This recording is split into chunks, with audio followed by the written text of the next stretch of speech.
Bemalol o'zimda uyda go'sht kesgandaqa shoshilmasdan kesaverasiz. Xudo xolasa chiqadi onajonim. Onajonimiz bilan bellashuvni boshladik. Shoshilmasdan kesaveramiz onajonim. 1 kilo bo'lganiga hisobingiz chiqsa, taroziga qo'yib qo'ysiz bo'ladi onajon.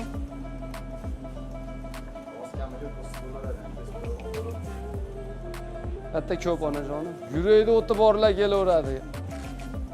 Yaqin kunlarda g'olib aniqlanmayapti. 1 kilo go'sht kesadigan odam topilmayapti.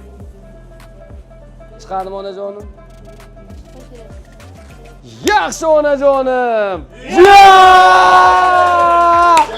Gap bo'lishi mumkinmas. Bir ketishda mayda chuyda yo'q. Bir ketishda mana ko'ringlar. Taroz ishlamayapti deganlar ko'rsa mana 1 kilo 220. Voy malades. Go'sht olmaymiz kam, go'sht qo'shamiz 1000 gram. Gap bo'lishi mumkin bas. Lukoil jamoasidan taqdim qilingan 500 ming so'm onajonimizga sovg'a tariqasida beriladi. Buyurun nasib qilsa onajonim. Yaxshi. Qo'yil.